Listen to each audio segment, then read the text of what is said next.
యువకులు గంజాయి జోలికి వెళ్లి బంగారు జీవితాన్ని నాశనం చేసుకోవద్దని చింతపల్లి ఎస్పీ ప్రతాప్ శివకిషోర్ అన్నారు. బుధవారం కొయ్యూరు పోలీస్ స్టేషన్లో విలేకరుల సమావేశంలో మాట్లాడుతూ డౌనూరు పంచాయతీ బచ్చింత గ్రామంలో అక్రమంగా నిల్వ ఉంచిన 17 గంజాయి బస్తాలను స్వాధీనం చేసుకోవడం జరిగిందని, అందులో 5.32 కేజీల గంజాయి ఉందని, వాటి విలువ 25,60,000 రూపాయలు ఉంటుందని ఆయన అన్నారు. ఒరిస్సా ప్రాంతం నుంచి కాలినడకన గుర్రాలపై తీసుకువచ్చి బచ్చింత గ్రామంలో పొదల్లో నిల్వ ఉంచి కావలసిన వారికి అమ్మేందుకు సిద్ధంగా ఉంచారని అన్నారు.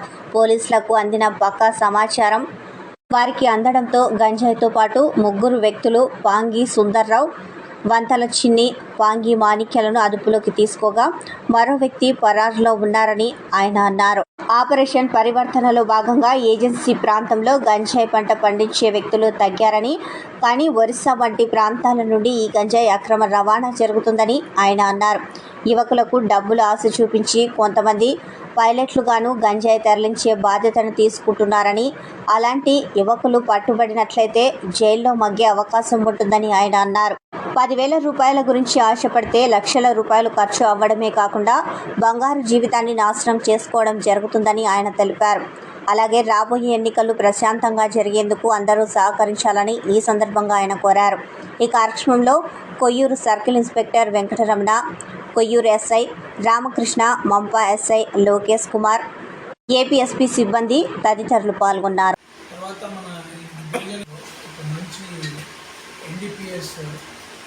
గ్యాంగ్ని పట్టుకోవడం జరిగింది.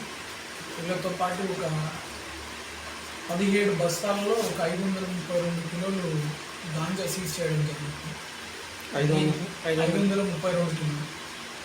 ఇది ఒక 26,60,000 వరకు మార్కెట్లో దీని వాల్యూ ఉండొచ్చు. 26,60,000. టోటల్ 4 అక్యూజ్ని ఐడెంటిఫై చేయడం జరిగింది. 4 అక్యూజ్లో కూడా ఒక 3 పట్టుకున్నారు, ఒకరు అబ్స్కాండింగ్ ఉన్నారు. వాళ్ళ పేరు డీటెయిల్స్ కూడా మీకు ప్రెస్ నోట్లు ఇస్తాను.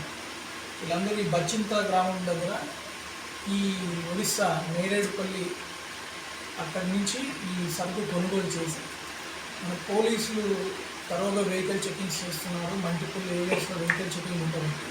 ఈ వెహికల్స్ని కంప్లీట్గా వదిలేసి నడక దారిన గుర్రాల దారిన కొంత దూరం మోసుకోవచ్చు. ఈ బచ్చింత గ్రామాన్ని చేర్చుకొని అక్కడ పొదల్లో కొన్ని దాచుకొని ఎవరెవరైతే అవసరం నిమిత్తం వాళ్ళ దగ్గరికి బయట నుంచి తమిళనాడు ఇంకా ఇతర ప్రాంతాల నుంచి వస్తారో వాళ్ళకి వీళ్ళు లూజ్గా అమ్మడం జరుగుతుంది. దీనికి సంబంధించిన సమాచారం మన సిఐ గారికి, ఎస్ఐ గారికి రావడంతో వాళ్ళు రైడ్ చేసి పట్టుకున్నారు. దీంట్లో ఆల్రెడీ 3 మనకి అరెస్ట్ అవ్వడం జరిగింది. ఇంకా ఈ బచ్చింత అనే గ్రామం మనకి ఈ డౌనూరు పంచాయతీలో మన నర్సీపట్నం వీధికి బార్డర్లోకి వస్తుంది. గాంజాలో ఎవరెవరైతే పండించారో, ఎవరెవరైతే గాంజా కేసులు ఉన్నాయో వాళ్ళందరికీ కూడా మనం పరివర్తనలో భాగంగా ఈ ప్రైమ్ మినిస్టర్ ఎంప్లాయ్మెంట్ గ్యారంటీ ప్రోగ్రాంలో వాళ్ళకి లోన్స్ ఏర్పాటు చేయడం కానీ, వాళ్ళకి ఆల్టర్నేటివ్ సీడ్స్ విత్తనాలు, తర్వాత మన జీడి మొక్కలు పంపిణీ కానీ, ముఖ్యంగా మన కొయ్యూరులో జీడి మొక్కలు ఇట్లాంటివి కూడా ఇవ్వడం జరిగింది. ఈ అవకాశాలను ఉపయోగించుకొని వాళ్ళు సన్మార్గంకి వెళ్ళడం మంచిది. లాంగ్ టర్మ్లో కూడా వాళ్ళకి ఇబ్బంది ఉండదు. అలా కాకుండా ఏదైనా కేసు పెడితే జీవితాంతం మళ్ళీ వాళ్ళని బైండ్ ఓవర్స్కి పిలవడము, ఇంకా ఏదైనా కేసు పెట్టినప్పుడు వాళ్ళని అనుమానించడము, వాళ్ళ జీవితాలు స్పాయిల్ అవుతుంది. ముఖ్యంగా యువత ఏ గవర్నమెంట్ జాబ్కి కూడా మళ్ళీ ఎలిజిబిలిటీ రాదు ఒకసారి గాంజా కేసులో ఇన్వాల్వ్ అయింది. Thank you.